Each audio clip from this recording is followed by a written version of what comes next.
ஸ்ரீமதே ராமானுஜாய நமஹ. சுப்ரபாதம். துயிலெழுப்புதல். எந்தை ராமானுஜமுனி கைங்கரிய சபா திருமுற்றத்து அடியார் குழாங்களுக்கு கைங்கரிய சபா சார்பாக அநேக மங்களாசாசனங்களை தெரிவித்துக் கொள்கிறோம். கைமான மழகளிற்றை கடல் கிடந்த கருமணியை மைமான மரதகத்தை மறையுரைத்த திருமாலை எம்மான எனக்கென்னுமிரியானை பரிகாத்தவம்மானை யான் கண்டது அணிநீர் தென்னரங்கத்தே. திருவரங்கம் கோயில் வரலாறு. திருவரங்கம் கோயில் வரலாற்றினை புராண பின்னணி, வரலாற்று பின்னணி என்று பகுத்து நோக்கலாம்.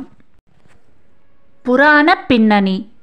காருட புராணத்தில் 108 அத்தியாயமாயுள்ள சதாத்தியாயி ஸ்ரீரங்க மகாத்மியம், பிரம்மாண்ட புராணத்தில் 11 அத்தியாயமாயுள்ள தசாத்தியாயி ஸ்ரீரங்க மகாத்மியம், ஸ்ரீரங்க விமான பிரதட்சிணம் மகாத்மியம், ஸ்ரீரங்கம் பிரம்மவித்தை நாரதர் பிரகலாதனுக்கு உபதேசம் செய்வதாக அமைந்துள்ளது. ஸ்ரீரங்கப்பட்டண மகாத்மியம். மைசூர் ஸ்ரீரங்கம் பட்டணத்தை பற்றி 5 அத்தியாயமாயுள்ள இந்த மகாத்மியத்தில் ஸ்ரீரங்கம் பற்றிய செய்தியும் இருப்பதால் அதன் சுருக்கம். பாரமேஸ்வர சம்ஹிதையில் ஸ்ரீரங்க மகாத்மியம் 10ஆம் அத்தியாயத்தில் ஸ்ரீரங்க மகாத்மியம் சொல்லப்படுகிறது.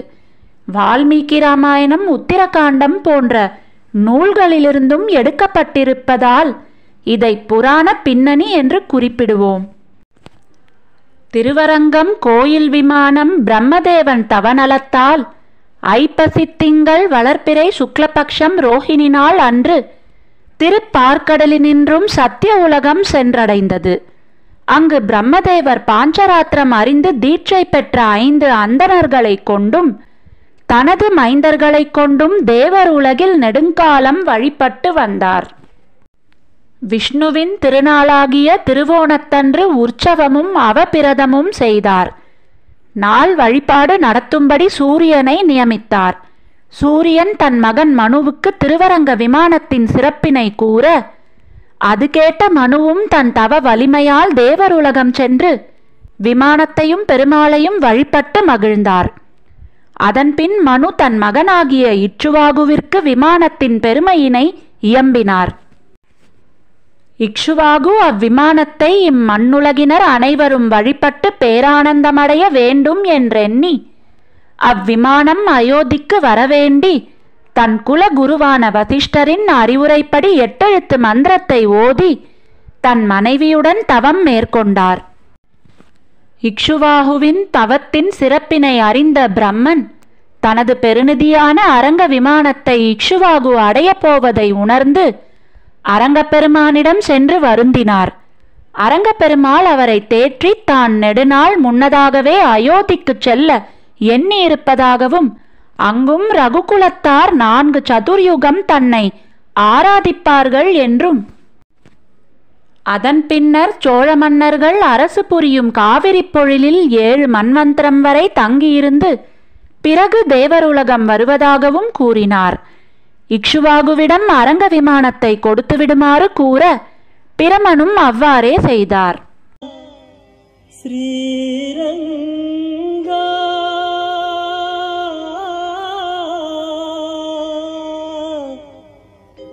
ரங்கா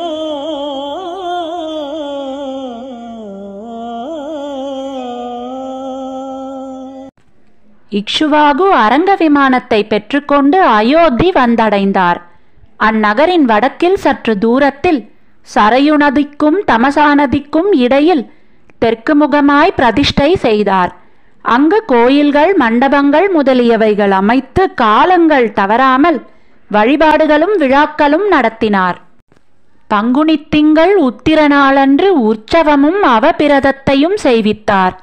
இக்ஷுவாகு வழியினர் அரங்கனை 4 சதுர்யுகம் வரை ஆராதித்து வருகையில் 5ஆம் சதுர்யுகத்தில், அதாவது திரேதாயுகத்தில் தசரத மன்னர் மகப்பேறு வேண்டி அஸ்வமேத யாகம் செய்தார்.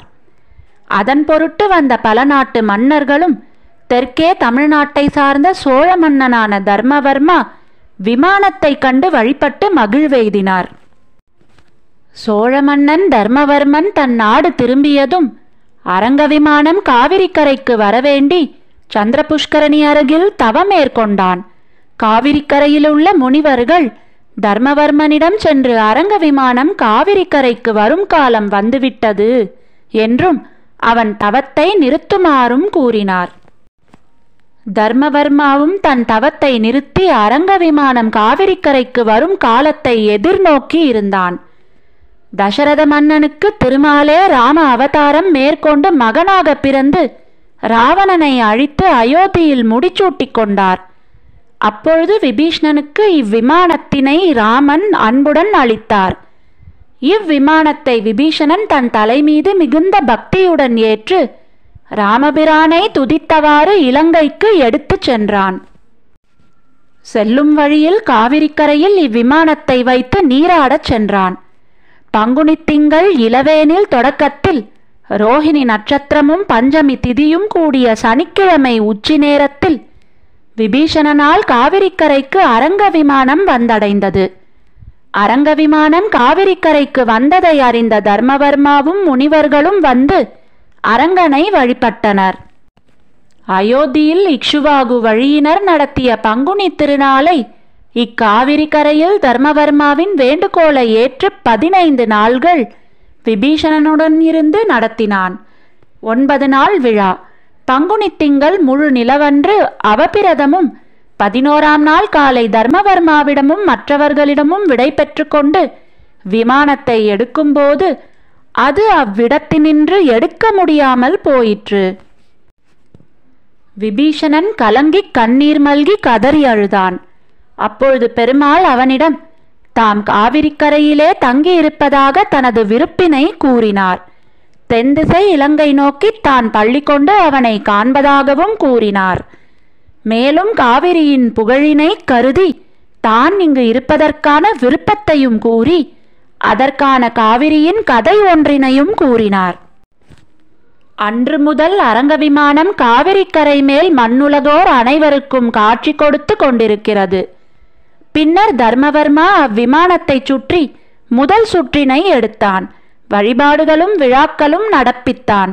அவன் கட்டிய கோயில் கால வெள்ளத்தால் மண்ணில் புதையுண்டது. ஸ்ரீரங்கா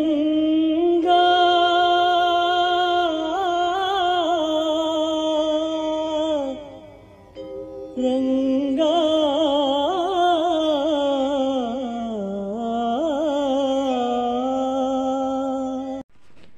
அவன் மரபில் வந்த கிளிச்சோழன் என்பான் ஒரு நாள் காட்டில் வேட்டையாடச் சென்றான்.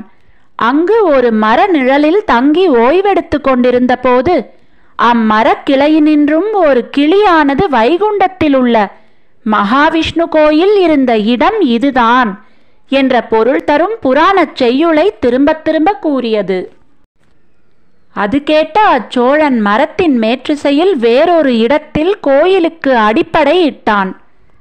தரைக்கு மேல் சுவர் எழுப்பிய பிறகு திருமால் அவ்வரசன் கனவில் தோன்றி பழைய கோயில் மறைந்திருக்கும் சரியான இடத்தை காட்டியருளினார்.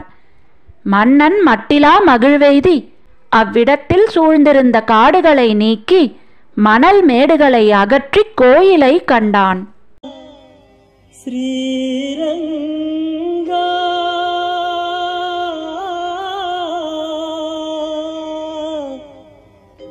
ரங்கா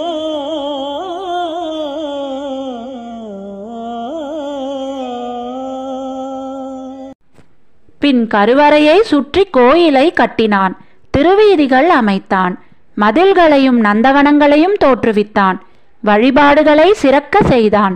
இதனால் இக்கோயில் திருப்பார்கடலிலிருந்து தோன்றியது. தேவர் உலகத்தில் மலரயனால் பிரம்மாவால் முதலில் வழிபடப்பட்டது. சிறப்பாக இராமாயண காவிய நாயகன் ராமனுக்கு உரியது, விபீஷணனோடு தொடர்புடையது என்று அறிகின்றோம்.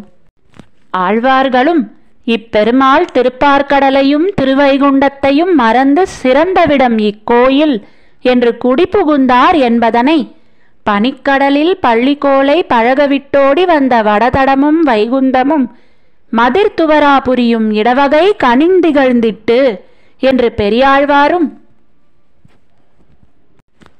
பள்ளியாவது பார்க்கடல் அரங்கம் என்று திருமங்கையாழ்வாரும், பார்க்கடலுள் பைய துயின்ன பரமன் என்று ஆண்டாளும் அனுபவிக்கின்றனர். திருப்பார்க்கடலையும் திருவைகுந்தம் முதலிய திருத்தலங்களையும் விட்டு தம் திருவுள்ளத்திலே புகுந்ததாக பெரியாழ்வார் கூற, பராசரபட்டர் தனது ஸ்ரீரங்கராஜஸ்தவத்தில் திருப்பார்க்கடலையும் திருவைகுந்தத்தையும் மறந்தொழிந்து அவற்றினை காட்டிலும் யோகியதை விஞ்சின விடம் எது என்று கோயிலே வந்து உறங்குவான் போல யோகு செய்த பெருமானாய் விளங்கும் பெரிய பெருமாள் நம்மையும் திருவுள்ளம் பற்றி அருள்க என்கிறார். பிரமன் முதலானோர்க்கு சாரத்த குந்தவனாய் இருப்பவன் கண் வளர்ந்திருக்கும் திருப்பார்க்கடல் படுக்கை அவ்வளவும் சென்று கிட்டாதற்கு இறங்கும் இடம் கோயில் திருவரங்கம் என்றார் நாச்சியார். ஆற்று வெள்ளம், மணல் மேடுகள், காடுகள் ஆகியவற்றால் இக்கோயில் மறைந்திருந்தது என்பது வரலாற்று உண்மைக்கு பொருத்தமுடையதே. எனினும் கோயிலின் இப்போதைய நிலையானது பண்டை காலத்தில் ஒரு கருவறை இருந்தது என்ற கொள்கைக்கு அரண் செய்யக்கூடிய தொல்பொருளியர் சான்றுகள் எதனையும் அளித்திலது என்பார் அவ்பாயர் என்னும் ஆராய்ச்சியாளர். இக்கரையில் சோழ மன்னர்கள் நிகழ்த்தியனவாக கூறப்பட்டவை வரலாற்று நெறிக்கு இணங்காத காலமுரண் என்னும் வழிவுடையதாகும். மேலும் தர்மவர்மா, கிளிச்சோழன் என்பவர்களை பற்றிய வரலாறு நூல்களில் ஏதும் தெரிந்திலது என்று ஆராய்ச்சியாளர் கூறியுள்ளார். ஸ்ரீமதே ராமானுஜாய நமஹா. ஆழ்வார் எம்பெருமானார் ஜீயர் திருவடிகளே சரணம். ஜீயர் திருவடிகளே சரணம். ஸ்ரீமதே ராமானுஜாய நமஹா. எந்தை ராமானுஜமுனி கைங்கரிய சபாவில் ஆழ்வார்களின் 4000 திவ்ய பிரபந்தம் மற்றும் ஆச்சாரியர்களின் ஸ்தோத்திரங்கள் சந்தை முறையிலும் மேலும் பஜன் மற்றும் யோகா வகுப்புகளும் இணைய வழியில் இலவசமாக கற்றுத்தரப்படுகிறது. மேலும் விவரங்களுக்கு 9508436698 என்கிற கைபேசி எண்ணிற்கு தொடர்பு கொள்ளவும். ஸ்ரீமதே ராமானுஜாய நமஹா.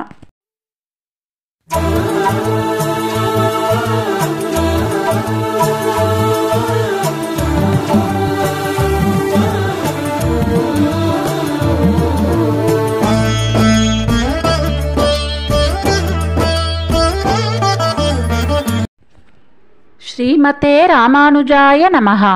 பஞ்சாங்க ஸ்ரவணம். ஸ்ரீ கோவிந்த கோவிந்த கோவிந்தஹ அஸ்ய ஸ்ரீ பகவதாஹ மகாபுருஷஸ்ய ஸ்ரீ விஷ்ணோராஜ்ஞயா பிரவர்த்தமானஸ்ய ஆத்ய பிரம்மணஹ த்விதீய பரார்த்தே ஸ்ரீ ஸ்வேதவராஹ கல்பே வைவஸ்வத மன்வந்தரே அஷ்டாவிதும்ஷதி தமே கலியுगे प्रथमे पादे जम्बूद्वीपे भारतवर्षे भरतकण्ठे मेरोः दक्षिणे पार्श्वे अस्मिन् वर्धमाने व्यवहारिहे षष्ठ्याः संवत्सराणां मध्ये विश्वावसुनाम संवत्सरे उत्तरायणे शुक्लपक्षे ग्रीष्मऋतौ मिथुनमासे अष्टम्याम् अस्यां शुभतिथौ गुरुवासरयुक्तायां हस्तानक्षत्रयुक्तायां श्रीविष्णुयोग श्रीविष्णुकरण शुभयोग शुभकरण एवं गुण विशेषेण विशिष्टायाम् अस्यां शुभतिथौ श्रीभगवताज्ञया भगवत्कैङ्कर्यरूपम् अद्य करिष्ये. श्रीमते रामानुजाय नमः. ஆழ்வார் எம்பெருமானார் ஜீயர் திருவடிகளே சரணம். ஜீயர் திருவடிகளே சரணம்.